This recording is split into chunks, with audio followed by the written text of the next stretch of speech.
Rain is easily one of the most controversial success stories in South Africa, providing cheap data with big coverage to millions of users.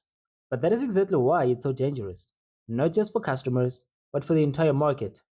Upon making its breakthrough in the telecom space, Rain exposed just how little South Africans understand network systems.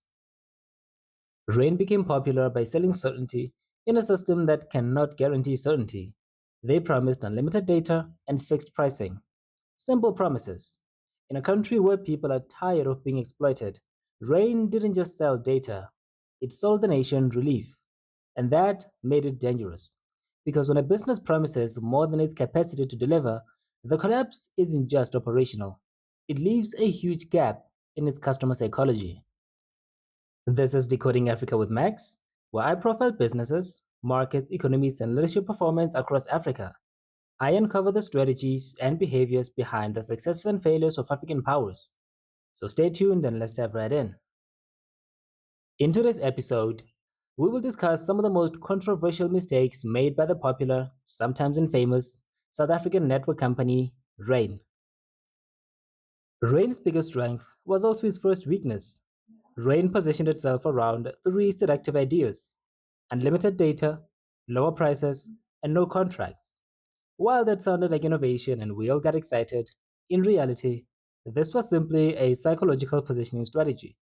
As far as practical implementation was concerned, there was a blind spot in their execution. So, what was this blind spot? Let's explore this with a quick breakdown of how wireless networks function. For starters, wireless networks do not scale like fiber. They are capacity limited, congestion sensitive, and very dependent on user behavior.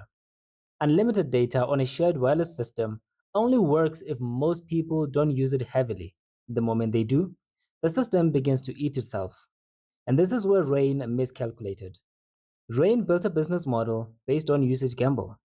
For their business model to work effectively, Rain had to be right on these three bets. One, that most users would not max out usage.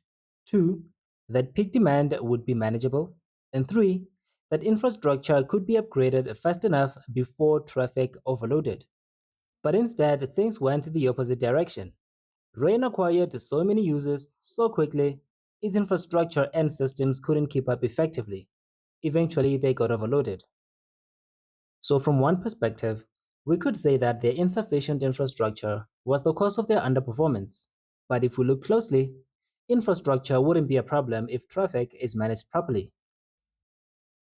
The first blind spot in Rain's execution lied somewhere in between traffic management and hype marketing. Their positioning was so good that it attracted more traffic than their systems were prepared to handle.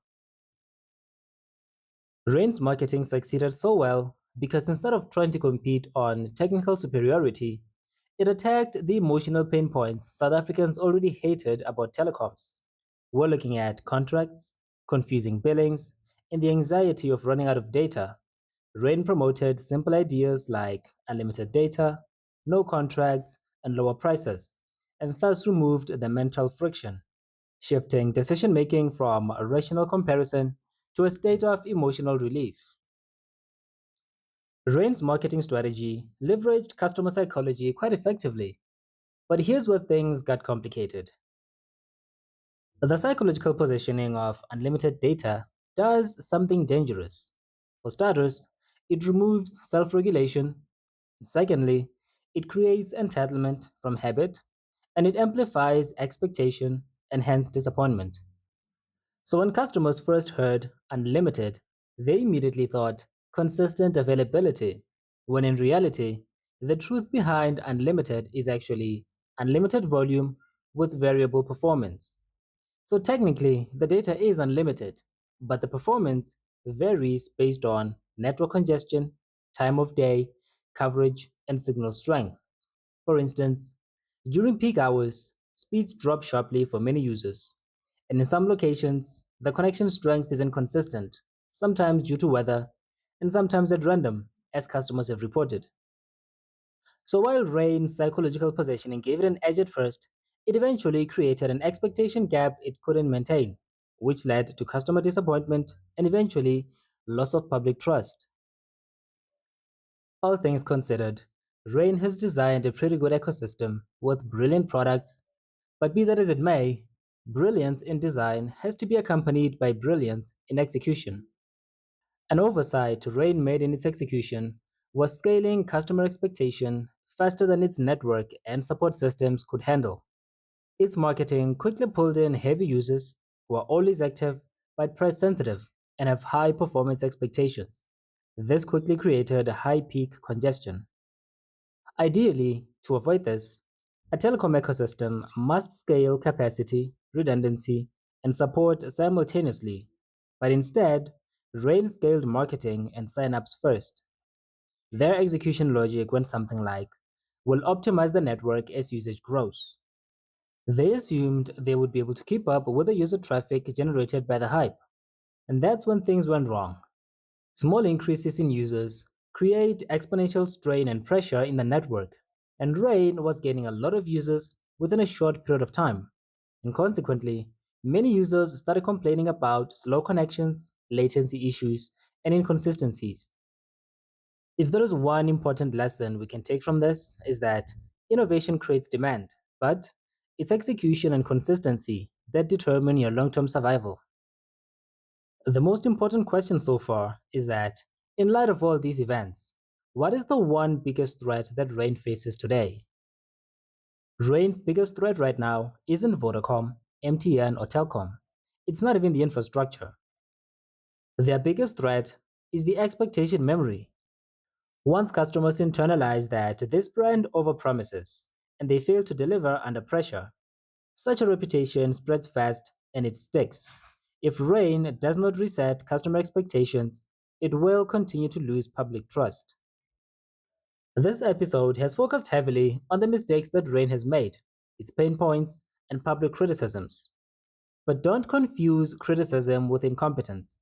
Rain is not an overnight success and did not become this big by accident. There are smart decisions, real innovations, and sharp market psychology behind its growth and popularity. And in the next episode, I'll be breaking down the moves that actually worked, the creativity, positioning, innovations, and the strategic bets that allowed Rain to disrupt a market dominated by old giants. We can all criticize where Rain stumbled, but the real lessons here lie in how they managed to grow this big and come this far despite all of it. Now, this brings us to the end of our Rain analysis for now, but before we close, let's go through one important strategic lesson that we can all pick up and benefit from. The key lesson here is do not sell simplicity on top of complexity. If your system is complex, your promises must be bold. And if your promises are bold, then your systems must be overbuilt. Rain reversed this equation. They sold certainty where uncertainty was inevitable. You should design your promises below your system limits, and you should treat public trust as an asset and an important part of your business strategy. At the end of it all, Rain's problem wasn't pricing or infrastructure. Their problem was the gap between disruptive ambition and operational stability. That'll be all for now. Catch me in the next episode. Cheers.